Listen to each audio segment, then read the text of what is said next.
visto isso. As pessoas colocando a mão na cabeça de todo mundo, profetizando. Elas têm boa intenção, mas dentro delas há feridas. E se tem ferida, você está lascado.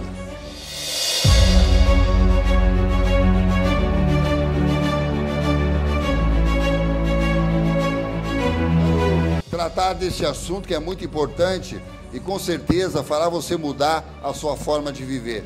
Como eu falei, eu chamo isso do ciclo da ferida. Então eu quero que você esteja junto comigo para que possamos confrontar algumas feridas da igreja que realmente têm traumatizado esta geração. Vocês já viram a Bíblia dizer que o Senhor coloca vinho novo em odres velhos? O verdadeiro avivamento, ele começa quando você se esvazia, quando você se arrepende, quando você decide verdadeiramente servir a Deus de uma forma incondicional. Então é muito importante você entender o propósito de Deus, e o propósito de Deus é trabalhar de uma forma cirúrgica na tua vida. Amém, filhos? Quantos estão entendendo? Então, é praticamente impossível, não se distraiam, não se distraiam. Então é praticamente impossível você curar um problema interno sem você fazer um corte. Sem você fazer um corte. Então veja bem, filho. Alguns problemas que nós desenvolvemos em nossas vidas necessitam de uma intervenção dessa natureza. Fazer um corte, abrir a ferida. Porque é ali que o Senhor quer tocar, é ali que o Senhor quer curar. Você precisa estar aberto para que Deus possa chegar naquele ponto que muitas vezes nós não queremos que Ele chegue, mas é lá que Ele quer chegar. Então eu creio que Deus, Ele quer trazer, além da purificação, Ele quer trazer libertação, para que você esteja apta a ter um verdadeiro avivamento. Porque as pessoas rodopiam dentro da igreja e vão embora. As pessoas rodopiam dentro da igreja, falam em línguas, mas chega lá fora só pela misericórdia do Senhor. Amém? Que no livro de Malaquias, no último versículo, Malaquias, o último livro do Antigo Testamento, e em Malaquias tem o último versículo do Antigo Testamento, e ali Deus, Ele fala com a igreja, Ele fala com as famílias, referente aos pais se converterem, obrigado, dos pais se converterem os seus corações aos filhos, dos filhos converter os seus corações aos pais, caso contrário, haverá o quê? Maldição.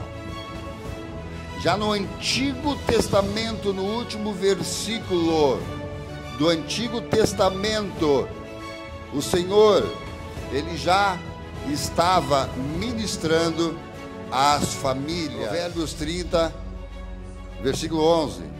Na minha tradução está escrito dessa forma: a gente.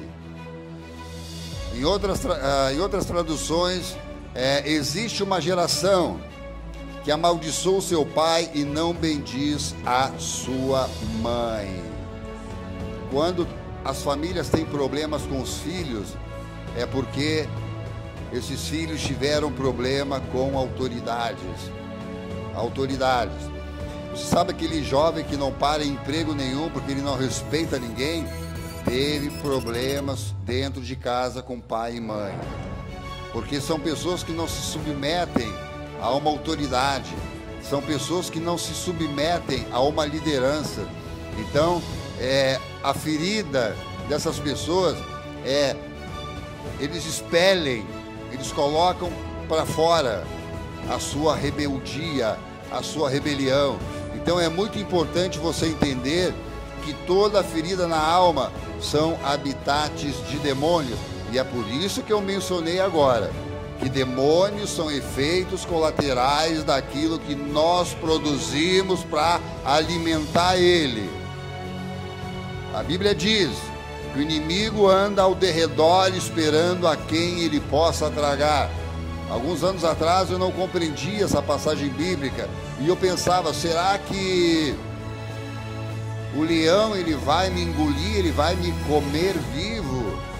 A palavra de Deus, com o passar dos anos, ela foi se tornando mais discernível para mim. Eu costumo dar um exemplo para a igreja: não leiam a Bíblia, nunca leiam a Bíblia, pelo contrário, meditem na Bíblia, porque quando você lê, você esquece. Então você tem que meditar na palavra de Deus, porque você meditando na palavra de Deus começam a vir as revelações. Começam a vir as revelações. Então, como eu estava mencionando agora, eu tinha a ideia que o inimigo ele vinha me mastigar, me engolir. Não, a palavra de Deus é clara. O inimigo anda ao derredor, rugindo como um leão, esperando a quem ele possa tragar. Na verdade, ele fica na nossa volta, esperando para se alimentar com aquilo que eu produzo para ele se alimentar. Aquilo que eu produzo para ele se alimentar. Quando você se converte, a tua alma, os teus sentimentos não se convertem na mesma proporção. Não se convertem. Por quê? Alma são sentimentos. Você se converteu, mas você tem mágoas no coração, você tem feridas na alma. Nada do que você faz dá certo, porque a tua vida está travada.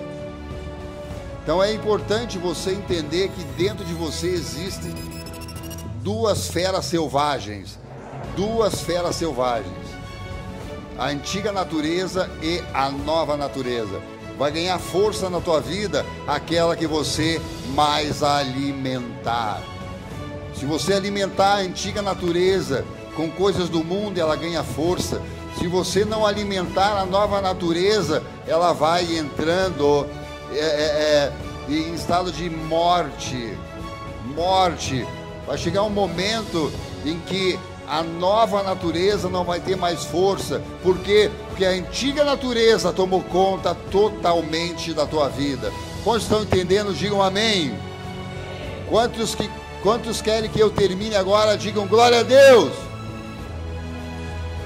É isso que dá a falta de atenção no culto, a distração. É por isso que eu digo, amada igreja, que nós não podemos nos distrair dentro da igreja. Nós não podemos nos distrair, porque a distração ela impede o mover do Espírito Santo.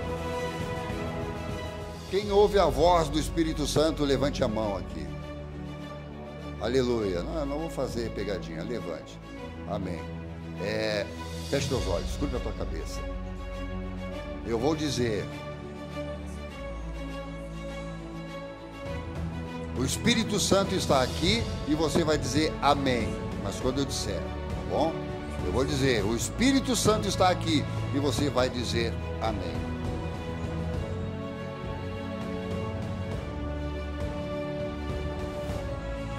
O Espírito Santo está aqui. Olhe para mim, igreja. Não foi eu que falei isso. O Espírito Santo está aqui. Se você não consegue discernir a minha voz, você acha que consegue discernir a voz do Espírito Santo? Cuidado com a terceira voz. Cuidado com a terceira voz quando ela entrar na tua casa, no teu ministério. Muitos acham que ouvem a voz do Espírito Santo, mas estão ouvindo a voz do maligno, a voz do inimigo. Vamos de novo? Feche teus olhos. Servimos a um Deus de novas oportunidades. Eu vou dizer: servimos a Deus de novas oportunidades. E você vai dizer amém. Vamos lá. Servimos a Deus de novas oportunidades. Diminuiu, mas continua, né? Obrigado, bispo. É um exemplo que eu dou para vocês, para questionar a igreja, que voz vocês estão ouvindo nesta caminhada. Não precisa ficar envergonhado, envergonhada, porque a palavra desta noite diz que o Senhor irá restaurar os tímidos. Que voz você está ouvindo nessa tua caminhada? Você tem que aprender a discernir isso. Apóstolo, quando eu sei que algo é de Deus para a minha vida, quando você sentir paz no teu coração, quando você sentir dúvida, não dê um passo, porque nós não servimos a um Deus de confusão. Amém, filhos? Então é muito importante você entender que toda ferida na alma são habitats de demônios. Assim como Deus habita nos louvores, muitas entidades demoníacas habitam nas feridas. Então, a partir de agora, eu farei uma abordagem dessas 4 gerações para que vocês possam entender sobre o que realmente significa o ciclo da ferida. São somente 4 estágios e eu completo a ministração de hoje. Amém? Então, no versículo 11, ali nós já lemos, né? Já foi ministrado que existe uma geração que não honra a sua mãe, não bendiz o seu pai e por aí vai. Então, o que nós estamos vendo nesse texto? Uma reação à rejeição, ou seja, o jugo das rejeições familiares. Aquela pessoa que foi abandonada pelos pais, aquela pessoa que foi rejeitada no ventre da sua mãe. Ela até pode ter nascido, crescido, próspera, mas sobre a vida dela há um espírito de morte. Há um espírito de morte. Deixa eu dar um exemplo muito forte para vocês. Muito forte para vocês. Certa feita, uma irmã veio e pediu que eu orasse para que ela engravidasse, porque todas as gravidez que aconteciam na vida dela, ela acabava abortando. Ela perdia os bebês. E naquele momento o Espírito Santo me levou a fazer a seguinte pergunta para ela: irmã, você fez algum aborto na tua vida? Não, apóstolo, eu sou convertida. Há quanto tempo, filha? Eu sou convertida há 5 anos. Antes de 5 anos, filha, você chegou a fazer algum aborto? Sim, apóstolo, eu fiz 2. Como é que você vai querer gerar uma nova criatura num túmulo? Estão entendendo? Estão entendendo? Como é que você vai querer gerar uma nova criatura num túmulo, onde você assassinou uma criança, você tirou a vida de uma criança? E o que eu faço, apóstolo? Entra no teu quarto, dobre o teu joelho e se arrependa. Apóstolo, então eu vou fazer isso hoje. Mas o verdadeiro arrependimento, ele vem com quebrantamento. É quando o arrependimento gera dor. É quando o verdadeiro arrependimento te gera algo muito tremendo na tua vida espiritual. Então, quem sabe algumas coisas na tua vida não estão acontecendo porque você está com um cordão umbilical ligado a uma maldição hereditária na tua vida. Mas, apóstolo, eu entreguei a minha vida a Cristo e tudo se fez novo. Amém, tudo se fez novo. Mas se você abrir Ezequiel, não precisa ser agora, ali o profeta fala com a Jerusalém espiritual. Ali o Senhor caminhava na estrada e viu uma mulher aspergida em sangue logo após ter dado a luz, e o cordão umbilical estava anexado ainda na criança. A mulher estava quase morrendo, e o Senhor passou e disse: viva, viva, viva.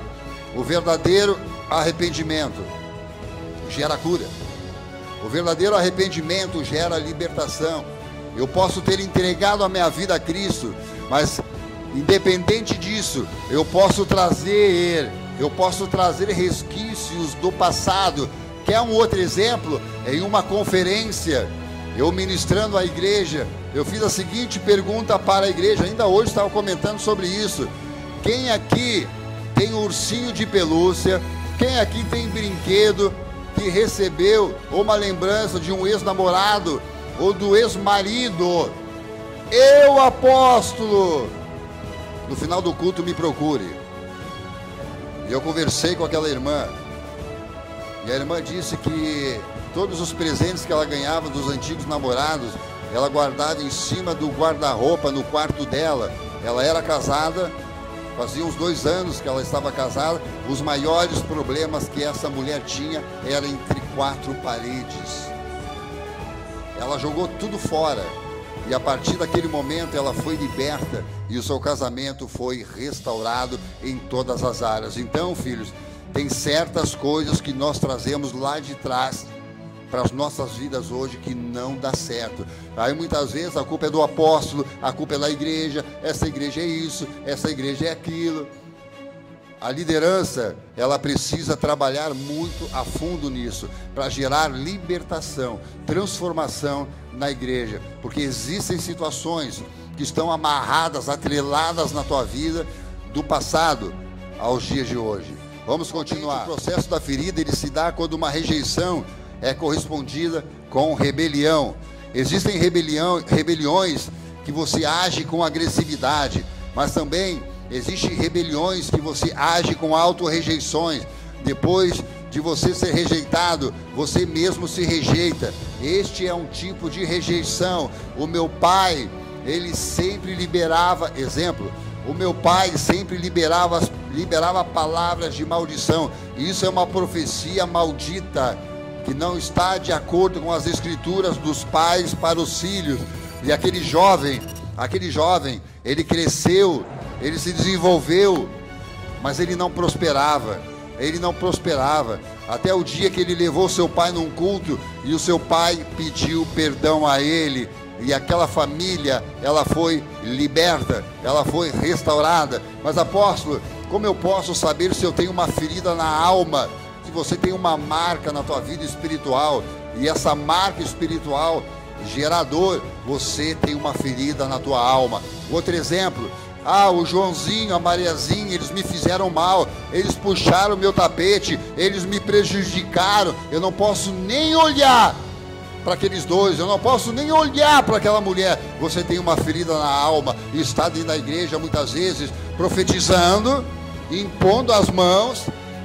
O apóstolo Paulo disse ao seu discípulo Timóteo: muito cuidado quando você for impor as mãos sobre alguém. Então é esse cuidado que você tem que ter. Você que congrega neste ministério e vai porventura visitar um outro ministério, vá com a bênção do teu apóstolo. Você que não congrega aqui, congrega em outro ministério.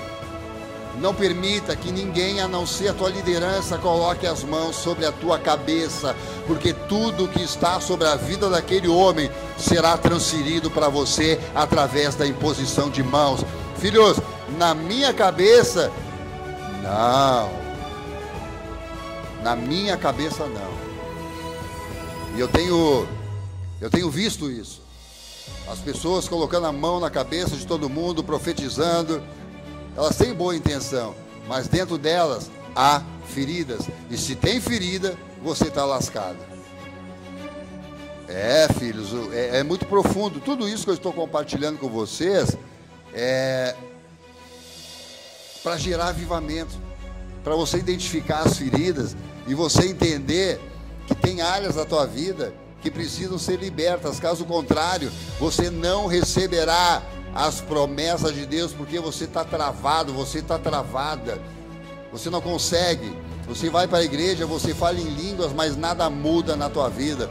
Você está aqui, mas teu marido não está. Você está aqui, mas a tua esposa não está. Você está aqui, mas eu profetizo que enquanto que você está aqui, os anjos do Senhor estão descendo e subindo, descendo e subindo, descendo e subindo, descendo e subindo.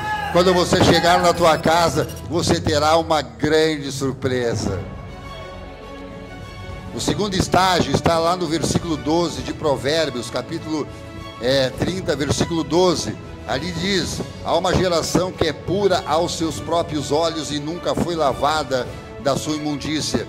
Este é o processo da espiritualização da ferida, a sutil capacidade de disfarçar a verdade que muitos vivem. Com isso, elas entram no processo de maquiar as suas feridas. Pessoas que dizem que são, mas na verdade nem elas acreditam que são. Você sabe o que é maquiar uma ferida? Você sabe o que é maquiar uma ferida? Eu cheio da ferida na alma, exemplo, né? Eu cheio de feridas na alma, estou aqui no altar pregando arrependimento para você, pregando perdão. Eu não perdoo certas pessoas, eu não tenho amor por outras pessoas, eu estou maquiando as minhas feridas com uma capa de espiritualidade. Ou seja, eu não estou prejudicando somente a minha vida espiritual, eu estou prejudicando também a tua, porque no final desta conferência eu vou impor as mãos sobre a tua cabeça. Não tenha medo, fique tranquilo. Amém, filhos? Então, as pessoas se tornam religiosas para encobrir aquele mundo que está destruído dentro delas. Isso só vai atrasar o processo de Deus na vida dessas pessoas. Essas pessoas terão que esperar o agir de Deus. Enquanto que elas não se esvaziarem, Deus não consegue operar na vida delas. E o terceiro estágio está lá no versículo 13 de Provérbios, capítulo 30. Há uma geração cujos olhos são altivos e cujas pálpebras são levantadas para cima. É uma geração arrogante, é uma geração que não tem misericórdia. E a palavra de Deus diz no Evangelho de Mateus: bem-aventurados os misericordiosos, porque eles receberão misericórdia. Nessa passagem nós podemos perceber uma postura de arrogância. Eu tenho algo melhor que você, eu tenho um carro melhor que você, eu tenho uma casa melhor que você.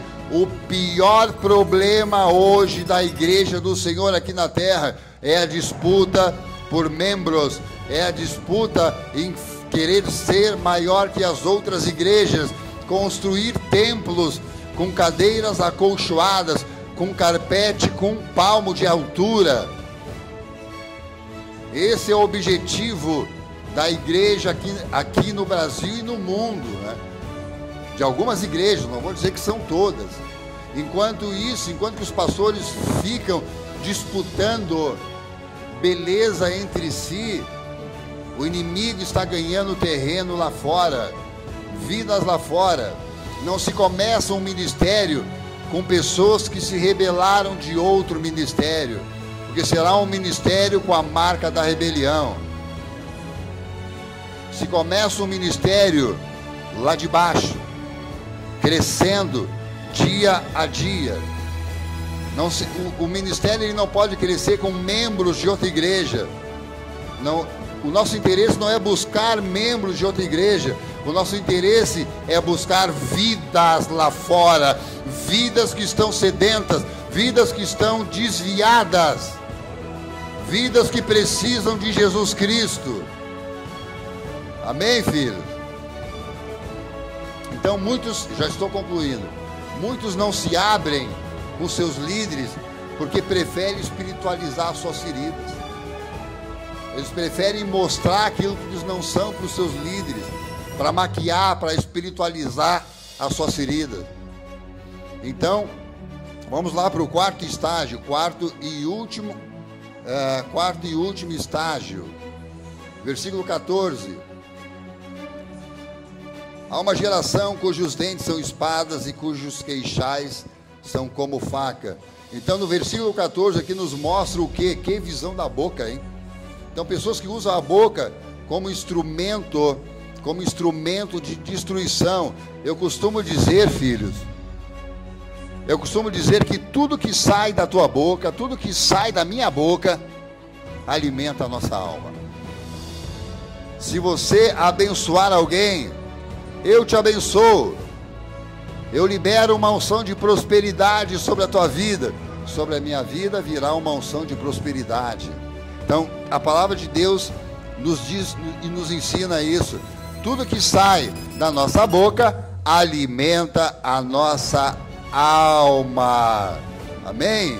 Então, este é o processo da propagação da ferida, ou seja, outras pessoas dentro da igreja serão contaminadas através dessas pessoas que têm esse perfil. E não esquecendo que demônios são efeitos colaterais daquilo que nós produzimos para alimentar ele. Porque eles vão explorar uma situação que nós mesmos permitimos. Então, eu não vim aqui, viu, filhos, tratar de demônios, não é este o propósito. O nosso propósito é não sermos superficiais nessa batalha do espiritual para gerar avivamento. O verdadeiro avivamento, ele começa quando a igreja se arrepende, quando a igreja dobra os seus joelhos, quando a igreja pede perdão para os seus líderes. Amém? Então, demônios não vão sair se você gritar mais alto ou mais baixo que ele. Os demônios, eles são estrategistas. Então, filhos, Satanás, ele não tem interesse na tua geração, ele tem interesse na tua linhagem.